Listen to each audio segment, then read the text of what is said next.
Hello and welcome to episode 12 of our Unit 4 Financials Feature Spotlight series. In this video, we will answer the question, why upgrade to continuous release? There are three main reasons why you should upgrade. Number 1. Unsupported versions. Unit 4 only provide full support for the last two releases. To date, the two releases that are supported are version 14 and continuous release. At the end of this year, 2022, they will only support continuous release. Number 2. Software compatibility. For example, it could be that your company want to go to SQL 2019 with other software, and if you want to remain compatible, you'll have to upgrade. It's the same with web browsers. If you are using IE and you want to go to Edge, then you need to upgrade, and the same with Windows. Number 3. New functionality. The majority of this video is going to cover what new functionality is available when you upgrade.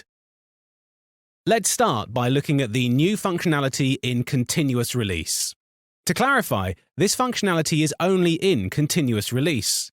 If you're upgrading from an earlier version, for example version 13 or version 12, there is a whole host of other functionality that is available. This video will only concentrate on the new features in continuous release. If you look at the technical infrastructure, you now get a warning when you're browsing. The results have been limited by security settings. For those of you familiar with the security settings in Unit 4 Financials, you can, within the capability, restrict the account read and write settings. For example, you've restricted a user to not be able to see the sales control account and they are browsing. They will not see those account settings, but they will now get a warning saying that it has been limited by the security settings. So at least they're aware that they don't go away merely thinking they've got the right information when certain things have been restricted. Now, in version 14, there was a new function called Element Authorization introduced. And what they've done in continuous release is, if a new element has been created using Assisted Element, then when you use the Show Work Item functionality, it will use the element template masters to display the elements. So it becomes a lot more obvious when they are looking at it. You know what exactly it is. Now, with GDPR, there have been changes, and now you can have an anonymized changelog. Although this was introduced in continuous release, you'll notice at the top that it was retrospectively fitted to version 14 at release 4. Now, during this video, if there are retrospective introductions to version 14, you will see this in the headings.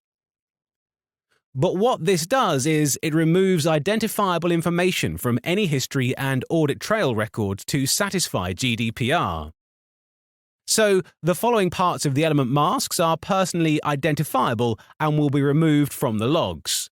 Things like the element name, short name, and long name. If you're in the US, it will remove the federal tax ID, social security number, and things like the tax number, address details, bank details, and direct debit details.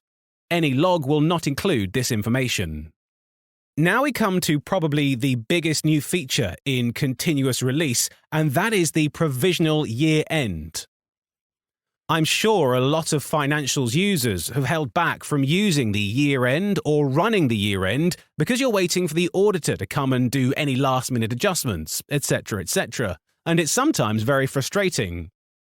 We have clients that have waited 1 or 2 years to run a year end because they've always said, if I run a year and that's it, I cannot do any changes. Well, the good news is that you can now run a provisional year end. For example, let's say your financial year end is the 31st of March and we are now the 19th of April and you want to run a year end, but the auditors haven't been in yet and finalized the accounts. No problem.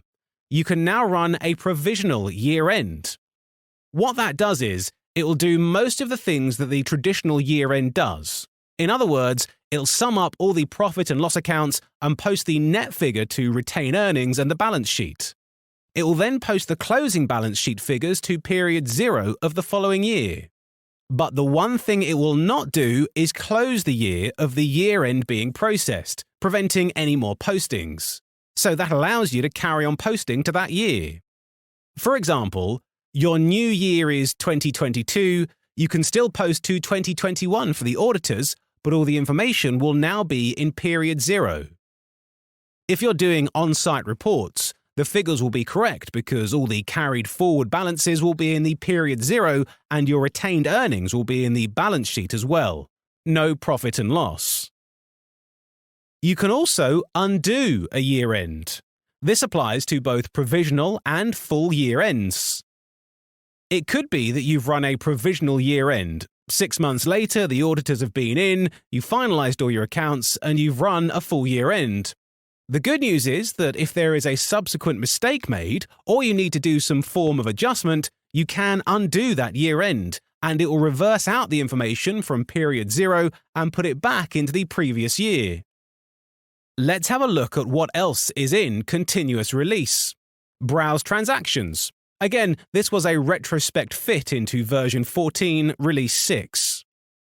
In earlier versions, Unit 4 Financials introduced Browse Transactions, and Browse Transactions, as many of you will be aware, uses metadata, selectors, and presenters to create these reports. Unit 4 are working on getting the Browse Transactions up to the same level of functionality as Browse Details. What you can now do with Browse Transactions is restart, cancel, and view the history of the workflow of a document. You can also copy a document from within Browse Transactions. You can also drill to account summary, edit buying comments in the related information panel, and you can also raise corrective journals. In version 14, before release 6, you are not able to do that, and it's now fully functional in continuous release. There is a couple of changes to the company master, and the first one is a big one. If you've got procurement and invoice matching, you can now set up an address category purely to be used for procurement. The problem in version 14 and prior is that if you are trying to set up an address category to create for purchase orders, it created a problem because you don't want to send a purchase order to the same person, for example, that you send remittances to. Unit 4 Financials only had one default address. But now you can have a separate address category purely for sending purchase orders. That's a big plus on the procurement side. You can change the actual and turnover balance codes on the company master after documents have been posted.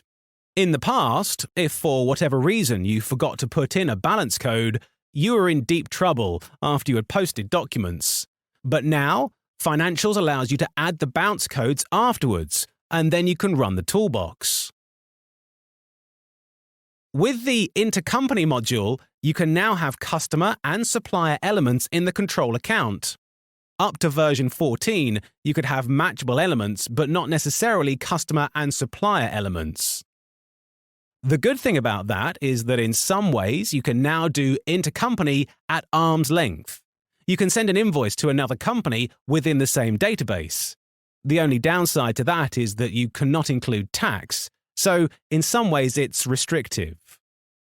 In Browse Details, you can now view the primary attachment directly via the primary attachment presenter vocabulary. When you're setting up a Browse Details, there is now a new vocab on the presenter, and it allows you, if you look here, a primary attachment. If you click that, it will open up the attachment from this position, whereas in the past, it used to be up here somewhere, and you used to have to do a couple of clicks. You can now do it just from one click within the actual browse screen itself. When it comes to pay runs, you can now change the payment period and/or date after it's been generated. There is a new option called Change Payment Period on the Pay Collection Actions menu. This feature is controlled by functional security on the Capability Master. With the reconciliation now, it will now record the date of reconciliation, and it will also record the reconciliation user. And the reconciliation user is the finance user that run the reconciliation process. Those two items, both the data and the user, are also available as vocabs within this lecture and presenter masters. When you copy a company within the finance function, you can now copy the element FlexiField data. The only thing I must add to that is that that only applies when copying within the same database. It does not work copying across databases. Elements, template customizations, can now also be copied when using Copy Company to copy the element template masters. Again, both of these have been put into later versions of version 14. Let's have a look at other modules. What else is available? Well, in fixed assets, you can now have a scheduled task to depreciate assets. In invoice matching, it's possible to input a non-matching invoice or credit note where the invoice total is a different sign to the tax total. LRN housekeeping. The problem in the past is that when you run LRN housekeeping, it posted a journal to finance. And the trouble is when you're doing LRN housekeeping, the fact that you've got LRNs there isn't the fact that you've got a GRN or LRN there and you haven't been invoiced and you're going to make a nice profit. It's the fact that it's been a mistake. And in the past, what you had to do was you run LRN housekeeping. You went into finance, you cancelled the document, and that was okay. Well, now there is a new flag within there that allows you not to post a journal when you run LRN housekeeping. Within procurement, orders that are automatically created by a conversion from a requisition can be automatically submitted to workflow. So you don't have that manual step to browse and submit to workflow. It makes it a lot easier. In billing, if you've got the billing module, it's now possible to copy a document in Browse, like you can with finance documents. With Coda XL, it's now fully compatible with 64 bits, in addition to the 32-bit variant. That's all the new changes in continuous release. If you're upgrading from earlier versions like 12 or 13, there's a lot more functionality than that. You can watch more of our Unit 4 Financial Spotlight series on our YouTube channel. Here at Millennium Consulting, we provide dedicated support for your business. Our team of consultant-grade application and technical experts provide you with a wealth of experience in supporting mission-critical systems. We monitor and manage your solutions so you do not have to, allowing you to focus on growing your business. Contact us for further details by visiting our website, millenniumconsulting.com. Thank you.